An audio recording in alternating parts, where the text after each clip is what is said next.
Assalamualaikum warahmatullahi wabarakatuh. Perkenalkan, nama saya Badriah Nurul Hidayati, NIM E 2019-3109 dari kelas AKS 3. Di sini saya akan memberikan video tanggapan dengan materi ekonomi terbuka dalam perspektif ekonomi Islam. Nah, pada materi sebelumnya kita telah membahas ekonomi tertutup tanpa kebijakan pemerintah atau yang disebut ekonomi dua sektor. Kemudian kita sudah mempelajari ekonomi tertutup dengan kebijakan pemerintah. Nah, pada video kali ini kita akan membahas ekonomi terbuka atau yang disebut ekonomi empat sektor. Jadi, apa yang dimaksud ekonomi terbuka?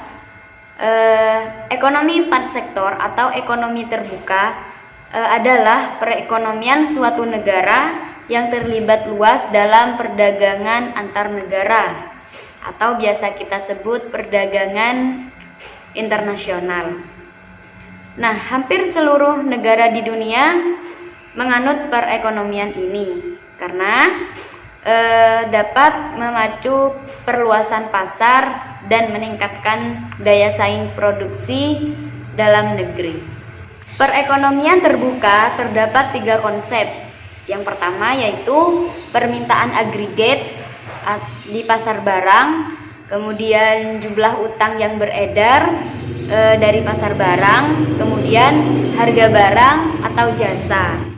Selanjutnya kita membahas siklus aliran pendapatan, yang mana pelaku ekonomi terbuka atau ekonomi empat sektor terdapat 4 pelaku.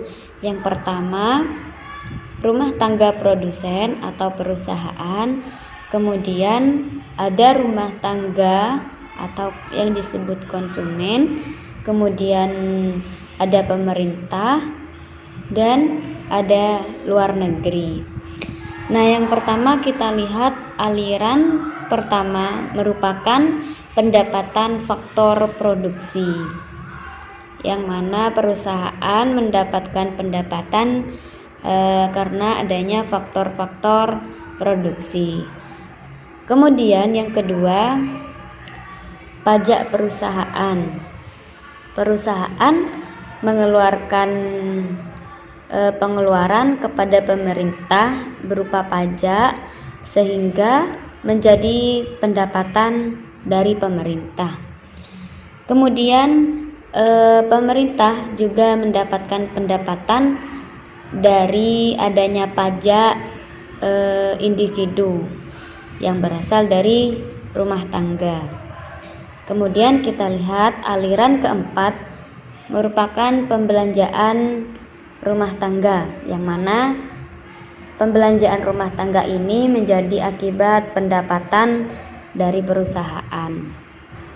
Kemudian yang kelima ada aliran impor, dan keenam ekspor. Dan yang ketujuh merupakan pinjaman yang dilakukan oleh rumah tangga. Kemudian yang kedelapan ada investasi, dan yang kesembilan pengeluaran pemerintah seperti misalnya pemberian subsidi atau bantuan kepada perusahaan. Selanjutnya kita membahas faktor penentu ekspor, yang mana penentu ekspor ini yang pertama, apabila barang tersebut diperlukan negara lain dan mereka tidak dapat memproduksi barang tersebut, atau bisa jadi juga produksinya tidak dapat memenuhi keperluan dalam negeri. Kemudian yang kedua, mutu barang dan cita rasa masyarakat luar negeri terhadap barang yang diekspor. Kemudian kemajuan teknologi dan ekonomi negara. Kemudian ada faktor penentu impor. Yang pertama, tingkat pendapatan negara. Yang kedua, inflasi dalam negeri. Yang ketiga, kemampuan suatu negara untuk membuat suatu barang. Dan yang keempat, cita rasa konsumen. Kemudian yang terakhir kita membahas perekonomian terbuka pada sistem ekonomi Islam. Menurut Abdul Manan 1997, prinsip dasar yang telah ditetapkan Islam mengenai perdagangan dan niaga adalah tolak ukur dan kejujuran, kepercayaan, serta ketulusan. Cukup sekian yang dapat saya sampaikan. Apabila terdapat salah kata, mohon dimaafkan. Wassalamualaikum warahmatullahi wabarakatuh.